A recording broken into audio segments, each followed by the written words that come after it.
Bakkalcha Bari. Bakkalcha Bari.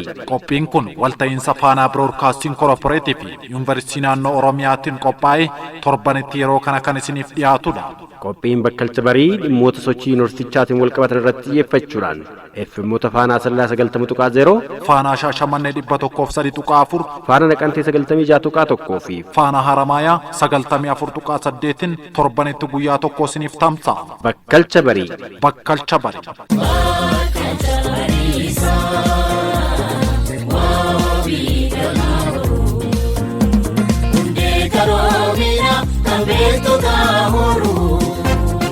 Nageenyi keenya kan kabajaa fi jaalalaa bakkuma jirtanitti isin bira haa ga'u. Akkam jirtu kabajamtoota dhaggeeffattoota keenya. Qophii Bakkalcha Barii walta'iinsa Faanaa Broadcasting Corporation fi Yuunivarsiitii Naannoo Oromiyaatiin torbaanitti al tokko yeroo kanatti isiniif dhiyaatu eegallee jirra. Qophii Bakkalcha Barii keenya har'aatiinis haala waliigala hundeeffama Yuunivarsiitii Naannoo Oromiyaa ilaalchisuun waan qindeeffanne isiniif dhiyeessina. Qophii kanarraas seenaa guddina Yuunivarsiitii Naannoo Oromiyaa sadarkaa wiirtuu leenjii irraa eegalee hanga yuunivarsiitii keessa darbee fi bu'aa hawaasaaf yuunivarsiitichi gumaachee irratti yoo nu dhaggeeffattan odeeffannoo gahaa argattu jennee abdanna. Qophii kana waliin an Muhammad Guddataati. Hanga xumura qophii keenyaatti nu dhaggeeffachuun nu waliin turaan ammootu affeerraa keenya.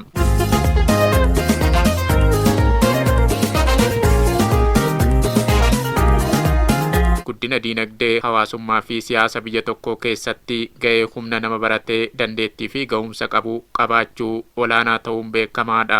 Humna namaa barumsaan beekumsa dabalataa argatee ogummaa gonfatee hojjetee bu'aa argamsiisu biyyaaf baasuu keessatti ga'een manneen barnootaa, kolleejjotaa fi dhaabbilee barnoota olaanoo laayyoo miti. Dhaabbilee barnoota olaanoo biyya keenyaa keessaa tokko kan ta'e kolleejjiin Paabliik Sarvisii Oromiyaa duraanii fi yeroo ammaa Yuunivarsiitii Naannoo Oromiyaa kan ta'e humna namaa leenjisuu, ga'oomsuu fi ogummaa gonfachiisuu keessatti naannoo Oromiyaa fi biyyaaf hojiilee garaagaraa hojjechaa tureera. Ammas hojjechaa jira.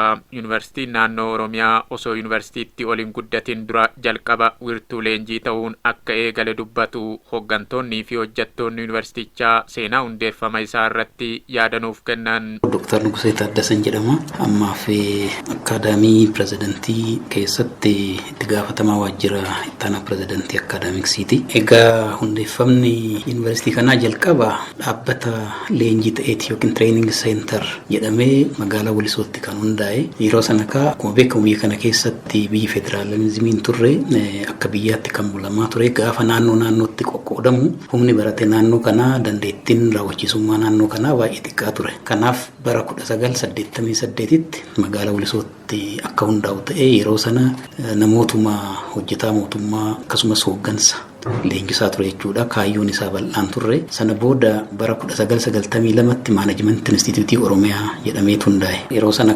bal'inaan leenjii akkasumas gorsa akka kennu jedhameeti kan hundaa'e. Maanajimentii instituutii hanga tokko erga hojjete booda ammas akka naannootti humni nama baratee baay'ee xiqqaa ture. Gara parsantii 18 qofa ture hojjetaan naannoo keenyaa kan digirii fi sanaa ol qabu. Kanaaf isa kana jijjiiruun barbaachisaa waan ta'eef maanajimentii instituutii gaafa ta'e kaayyoon isaa leenjii fi gorsa kennuudha. Akka kolleejjiitti garuu barnoota sitti dabalee akka hojjetu taasifamee keessattuu sadarkaa dippiloomatiin akka naannoo keenyatti godinaalee hunda irratti buufata banuudhaan barsiisaa ture jechuudha. Kana waajjira hunda keessatti oduu galame barataan kolleejjii kanaa yuunivarsiitii kanaa bakka dhabamee hin jiru jechuudha naannoo keenya keessatti. Gama kanaan hanga danda'ame dandeettii raawwachiisummaa akkasumas sadarkaan barnoota siviil sarviisii akka fooyya'u ta'eeti jira.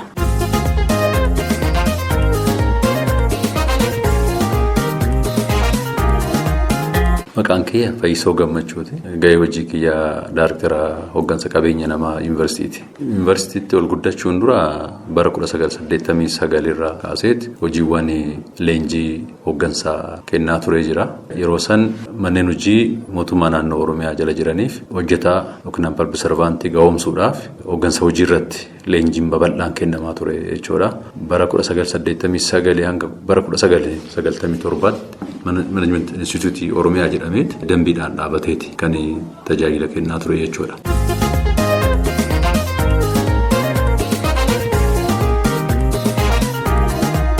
Yarreessoo Nagii jedhama. Daayireektara quunnamtii idil addunyaa fi koominikeeshinii Yuunivarsiitii Naannoo Oromiyaati. Yuunivarsiitiin Naannoo Oromiyaa sadarkaa kana gahuun duratti dhaabbata leenjii yookiin wiirtuu leenjii ture. Achi booda akka dhaabbata leenjiitti Inistituutii Maanajimentii Oromiyaa jedhameetiin moggaafamee hojii hojjechuu eegale.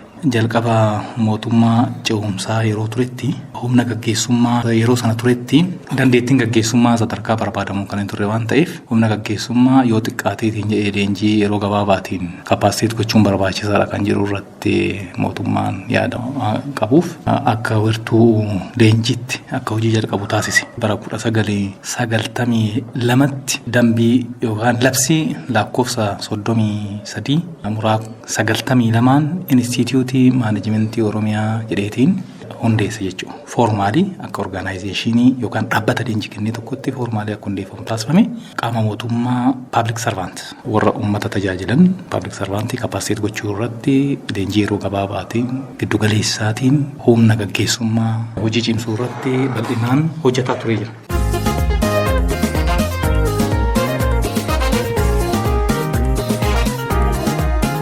Biyyi keenya bara 1980 keessa yeroo sirna federaalizimiin buluu eegaltetti humni hojjetaa naannoo Oromiyaa keessa jiru fedhii fi sadarkaan barumsaan kan waliin madaalle ture.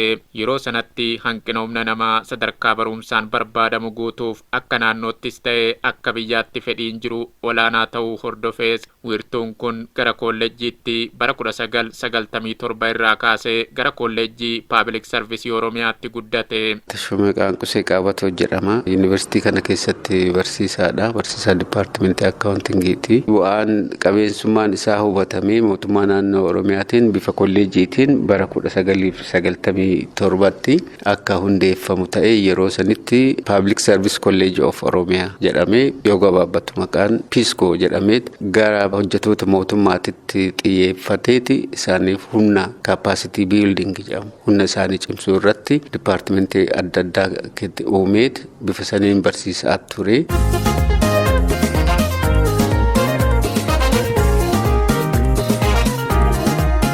Bara 1997 irraa eegaleetiin dambii lakkoofsa 47 muraa 2004tiin gara kolleejjii Paabilik Sarvisii Oromiyaatti akka guddatu taasifameetiin sadarkaa dippiloomaatiin sadarkaa digiriitiin barsiisuu eegale. Kana gochuun wanti barbaachisaa ta'eef yeroo sanatti humni gaggeessummaa akkasumas Paabilik Sarvaantiis kan tureetiin jedhe sadarkaan barnootaa isaanii gadaanaa ture. Hedduun isaanii dippiloomaa gadi kan qaban waan ta'eef humna sana dandeettii horataniitiin sadarkaa barbaadamu atlist beekaniitiin odeeffannoo argatanii hubannoo qabataniitiin bifa fooyya'aatiin tajaajila kennuu akka danda'an taasisuudhaaf yoo xiqqaate dippiloomaa akka argatan akka qabaataniitiin sadarkaa sanitti barataniitiin tajaajiluu akka danda'an taasisuuf hojjetaa ture. Xiyyeeffannoon yeroo san ittiin hojjetaa tures kana fakkaata jechuudha.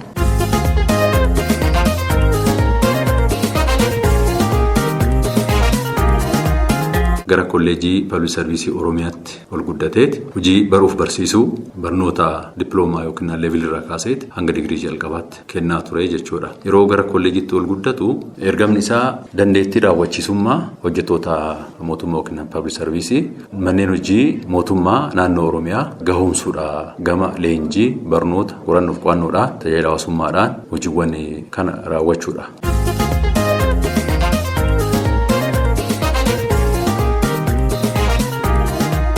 Kenna tajaajila abbootii dhimmaaf kennamu si'ataa fi dhaqqabamaa gochuuf humna namaa ga'umsaa fi dandeettii qabu gaafata. Gama kanaan dandeettii hooggantootaa fi hojjettoota dhaabbilee mootummaa keessa jiran fooyyessuu keessatti naannoo irra darbee akka biyyaatti ga'ee olaanaa baachaa turuu ibsan Dr. Nugusee Taaddasaa fi obbo Fayyisoo Gammachuun. Egaa yeroo kolleejjii ture sana dhugaa dubbachuudhaaf hojii guddaadha kan hojjechaa ture. Tokkoffaa akka naannootti akkuma biyyaattuu naannoleen maanajimentii instituutii malee kolleejjiin qabaniyyuu kanaaf leenjiidhaan hojjetaa baay'eedha kan leenjisaa turre. Leenjiin sadarkaa naannoo qofatti kan hundaa'e qofayyuu miti. Akka federaalaatti ministirii adda addaatti kan leenjisaa turre. Kana qofa miti magaalaa Direedawaatti, magaalaa Finfinneetti, yuunivarsiitoota adda addaa irratti kolleejjiin keenya keessattuu riifoormii wajjin wal qabatee jabaa akkasumas BSC leenjisaa ture jechuudha. Kaayizanii dabalatee yuunivarsiitoota federaalaa baay'inaan leenjisaa turre. Kana keessatti dandeettii raawwachiisummaa kan naannoo keenya baay'inaan godinaalee hundarratti leenjiin akka kennamu. Yeroo gara gara kolleejitti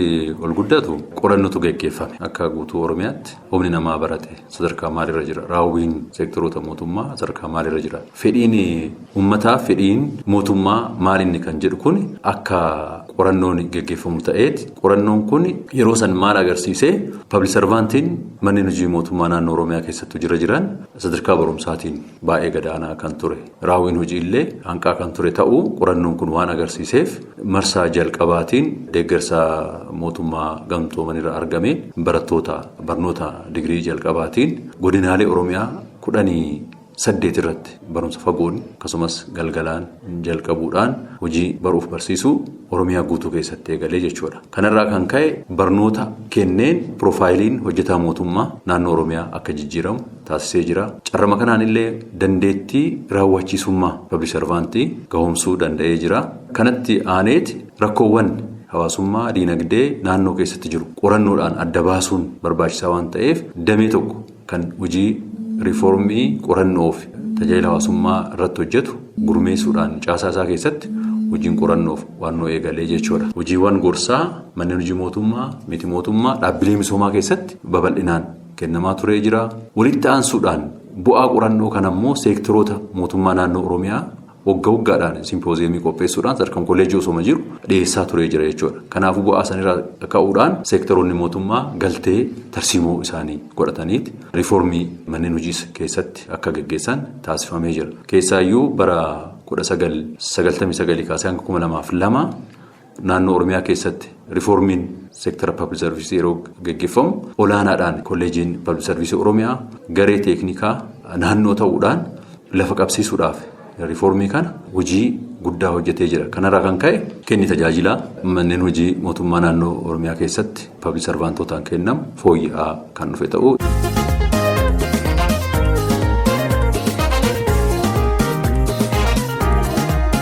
Yuunivarsiitiin naannoo Oromiyaa yeroo sadarkaa kolleejjii irra turettis namoota baay'eef carraa barnootaa dhiyeenyatti akka argataniif haala mijataa uumee ture ergama akka biyyaatti itti kenname fiixaan baasuufis hojiileen garaagaraa hojjetamuu ibsan obbo Irreessoo Nagii, Barsiisaa Tashoomee Qaanqusee fi obbo Fayyisoo Gammachuu wal duraa duubaan. Bara 1997 dura public servantiin akka naannootti ture dippiloomaa ibsanii ol kan qaban dhibbantaadhaan xiqqaa ture. Hedduun isaanii naannoo parsantii yookaan dhibbantaa 85 kan tilmaamamu dippiloomaa gadi kan ture ta'uu isaa qorannaan argisiisu kan jiru ta'uu yoo san akka ka'umsaatti qabatameetiin humna kana barnoota idileetiin barnoota fageenyaatiin akkasumas sagantaa barnoota torbeetiinis dabalateetiin barataniitiin humni isaanii gara dippiloomaatti amma danda'ama ta'e ceesisuudhaaf yaaliin taasifamaa ture. Kana keessatti wiirtoolee adda addaa irratti wiirtoolee barnoota fageenyaa naannoo Oromiyaa keessatti iddoo adda addaatti hundeessuudhaan magaalota Oromiyaa keessattis akkanuma wiirtoolee barnoota hundeessuudhaan dippiloomaa akka argatan public servantoonni hedduun yuunivarsiitii keenya irra dippiloomaa argatanii jiran.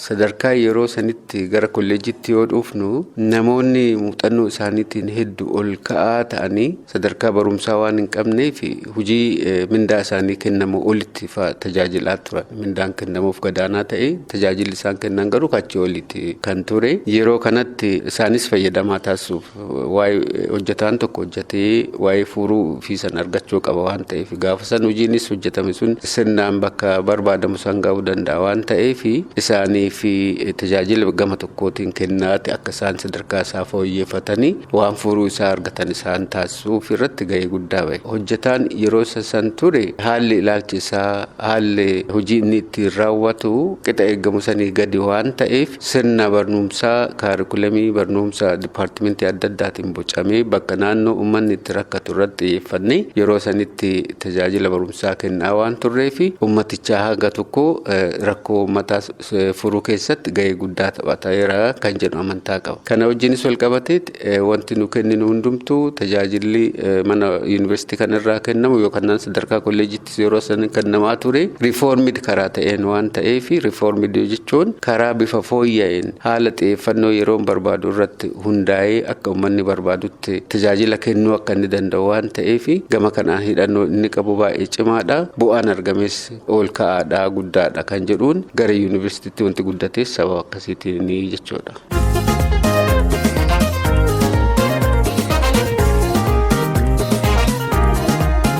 Sakattaa uummataa geggeessuudhaan hanqina sadarkaa gandarraa kaasee hanga naannoo jiru marsaa 2 public opinion survey qorannoo jedhamu geggeessuudhaan mootummaallee gorsaati kan ture jechuudha. Sadarkaa kolleejii kana yeroo jiru hojiiwwan babal'aadha. Kanaafuu kolleejiin public service Oromiyaa mul'anni inni kaa'ate barnootaan, leenjiidhaan, qorannoof qo'annoodhaan, tajaajila hawaasummaadhaan dhaqqabamaa taasisuu, teekinooloojiidhaan deeggaramuudhaan tajaajila kana babal'isuudhaaf waggaa tarsiimoo isaa yeroo bocatu tarsiimoo marsaa jalqabaa GTP kan tarsiimoo kaa'ate jechuudha.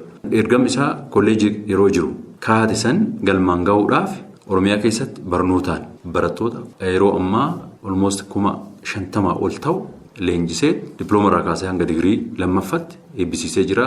Leenjii yuunivarsiitiin kun kenneen public servantiin 300,000 ol ta'u dhaqqabamaa ta'ee jira. Ragaa qabatamaadhaan jiru.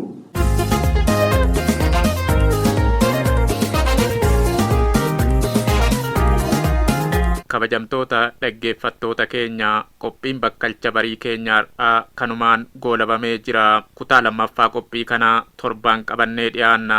Waan nu dhaggeeffattaniif galata guddaa qabdu. Qophicha qopheessee kan isiniif dhiyeesse an Muhammad Guddataan ture. Horaa bulaa deebanaa.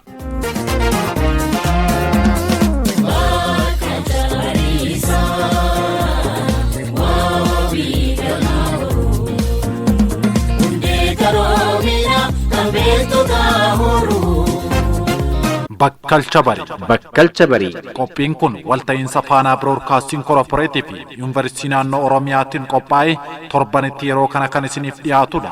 Qophiin bakkalcha barii dhimmoota sochii yuunivarsiitichaatiin wal qabatan irratti xiyyeeffachuudhaan FM'oota Faanaa Sallaa 90.0, Faanaa Shaashamannee 103.4, Faanaa Naqamtee 96.1 fi Faanaa Haramaayaa 94.8 torbanitti guyyaa tokko isiniif tamsa'a. Bakkalcha barii. Bakkalcha barii.